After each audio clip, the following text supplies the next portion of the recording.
تبارك الذي بيده الملك وهو على كل شيء قدير الذي خلق الموت والحياة ليبلوكم أيكم أحسن عملا وهو العزيز الغفور الذي خلق 7 سماوات طباقا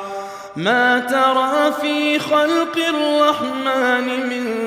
تفاوت فارجع البصر هل ترى من